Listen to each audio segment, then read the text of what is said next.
And thank you for joining us here at KELP News. I'm Sally Seaweed. And I'm Wanda Waves. We are here today with some late breaking news. Murder under the sea. The city of Bikini Bottom has been rocked with the news of the death of Mr. Krabs, owner of the Krusty Krabs restaurant. From the moment the underwater police discovered the gruesome scene, they suspected foul play.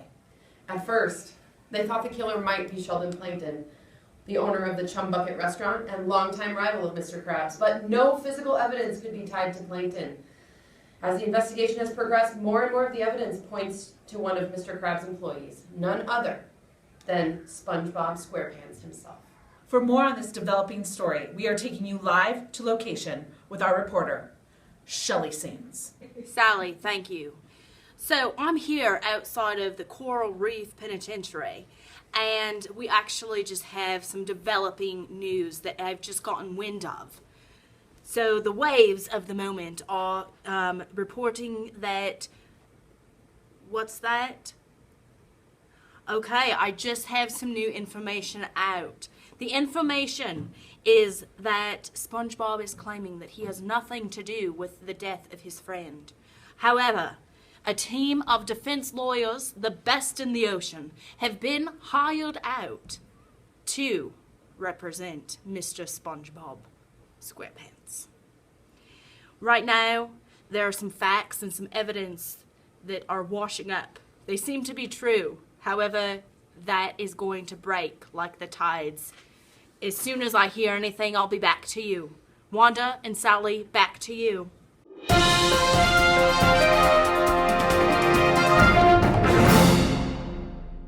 Hello and welcome to KELP. This is Wanda Waves with more information on the upcoming trial of SpongeBob SquarePants. Now, some of you at home may have this document. If you do, take it out now. You may follow along as I reveal the intriguing evidence against Mr. SpongeBob.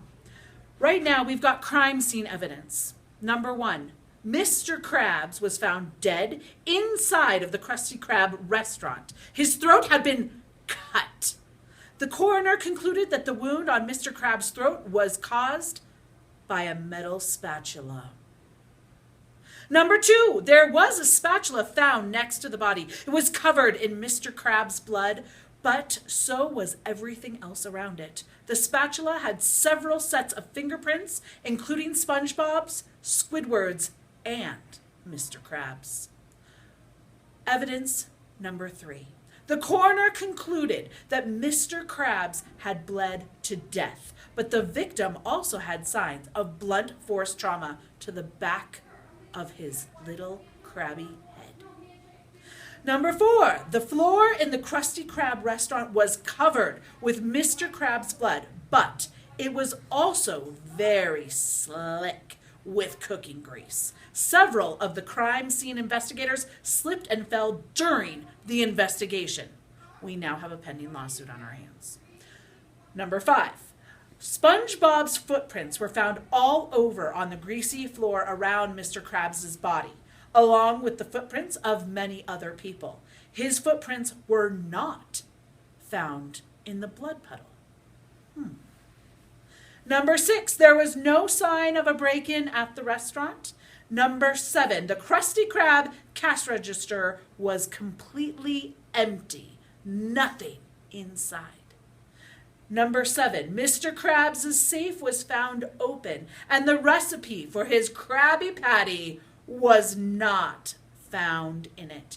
And the last piece of crime scene evidence, which the investigators have found and are taking into account, is there was a tiny cut on Mr. Krabs' finger, but it was partially healed. Investigators concluded that this cut happened several weeks before Mr. Krabs' death.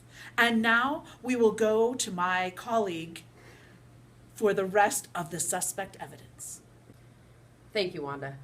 Now, I'm going to be sharing with you the suspect evidence. Number 10, SpongeBob has worked at the Krusty Krab for years. In all that time, he has never received a raise. Number 11, Plankton has a long history of trying to sabotage Mr. Krabs' restaurant and steal his secret recipes. Number 12, inside SpongeBob's home, investigators found a spatula with traces of Mr. Krabs' blood on it. The spatula handle had SpongeBob's fingerprints as well as Mr. Krabs. Number 13, 3 days after Mr. Krabs' death, Plankton began selling a crab burger recipe on his website, www.chumbucket.ocean. The recipe was very similar to Mr. Krabs' Krabby Patty recipe, but it wasn't exactly the same. 14, during a search of Plankton's home, investigators did not find the Krabby Patty recipe or any spatulas. Number 15, SpongeBob was the only person other than Mr. Krabs who had keys to the restaurant and knew the combination to the safe. And number 16, 2 days after Mr. Krabs' death, Plankton went to the bank and paid the remainder of SpongeBob's pineapple house loan. Plankton says he did this out of the goodness of his heart. And now we're going to go to our police station where the chief of police will be sharing with you the witness testimony information. Again, please follow along. We're trying to be transparent here and give you everything we have. What's going on? Do we have any evidence? Hey, calm down. Let's Calm hear down, it. everybody. Just give me a second. All right. Hi, everybody. Thanks for coming. I'm Sergeant Salmon with the Bikini Bottom Police. I'm here to update you on the death of Krusty Krabs. Okay. All right. Love this gum. All right. I'm going to share out a little bit of information with you today. Just a few statements, things we've collected from witnesses, and I'll let you form your own opinion. Hopefully things don't get away from us. It's good. Okay. All right, here we go. Sandy. Sandy testified that SpongeBob was desperately in need of some money. The bank was going to repossess his pineapple house. You don't want that happening. She said SpongeBob had recently asked Mr. Krabs for a raise. Mr. Krabs denied, saying business wasn't doing very well, probably because of Chum Bucket, but that's my own personal feeling. There wasn't enough money to give anyone a raise. SpongeBob pretty upset about that, apparently. Okay, so yeah, you might want to talk to Sandy. Okay, all right. We also know that Patrick, that starfish guy, he said that SpongeBob told him Mr. Krabs is a greedy pig. He's going to wish he'd given me a raise. Wow. That's pretty tough evidence there. All right, here we go. No more facts. You want? Give me time. Give me time. All right. SpongeBob said that he went to Krusty Krab restaurant the morning of Mr. Krabs' death in order to beg one last time for a raise. When Mr. Krabs denied him yet again, SpongeBob told him that he quit. Then he left, went home to his pineapple, and he said he believed that Mr. Krabs would have a difficult time replacing him, and that he'd regret losing his best employee. Yeah, best employee. Maybe go for a couple of those around here myself. All right, here we go. Yeah. Hey. Hey. Next here we got Squidward saw SpongeBob enter the Krusty Krab restaurant 2 hours before Mr. Krabs was found dead. An hour later, he heard Mr. Krabs screaming loudly, and after waiting a while, Squidward went into the restaurant to investigate, and that's when he found the dead body. Yeah. Just chum on the floor, really. Okay. All right. Let's see. SpongeBob himself testified that 2 weeks before Mr. Krabs' death, Mr. Krabs accidentally cut his finger on a spatula. SpongeBob offered him to take it home to get it clean, but then he forgot to bring it back. This is sounding really fishy. We want facts. All right, I see what you did there with the fishy thing. Yeah, good job, good job. I like it. More gum. All right, Plankton said that the recipe he started selling on his website was one that he created with the help of his computerized wife, Karen. He affirmed that he did not steal Mr. Krabs' Krabby Patty recipe, and he did not kill Mr. Krabs. I love those Krabby Patties. Yeah, me too. They're pretty tasty, right? After you know what you need after you have a Krabby Patty. A little piece of gum. That's what you need right after that. All right. Okay, last one right here. Oh, can't get enough. All right. Patrick said he went to Krusty Krab 4 hours before Mr. Krabs was found dead. The restaurant was locked, so Patrick knocked on the door. Mr. Krabs came out looking very upset, and he told Patrick that Krusty Krab was closed and he might not ever sell another Krabby Patty again.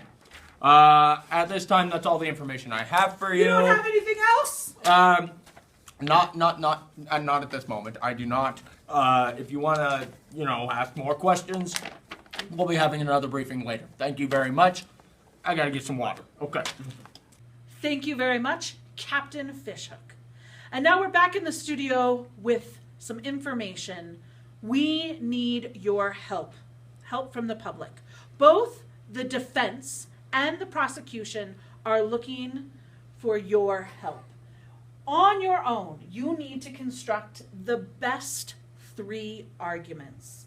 For the prosecution, you are looking to put the best pieces of evidence together to prove, without a doubt, that SpongeBob killed Mr. Krabs. For the defense, you are looking to put together the best pieces of evidence to prove, or at least give doubt, that SpongeBob is innocent. We need your help on both of these cases, ladies and gentlemen. Regardless of what you think, you must provide us with evidence in both cases. Thank you, Wanda, for providing our listeners at home with their task for the day. Now, we wanted to provide you with a little bit of an example of what you might be doing. Notice, this example is for Plankton's defense. None of you are coming up with Plankton's defense, nor Plankton's prosecution. You are focused on Mr. Squarepants and Mr. Squarepants only. However, we wanted to show you an example. If we were trying to prove that Plankton might be innocent, these 4 pieces of information, all taken together, shed a reasonable doubt on Plankton being the murderer of Mr. Krabs. Here's how. When you put 11, 13, 14, and 22 together, this narrative comes to light.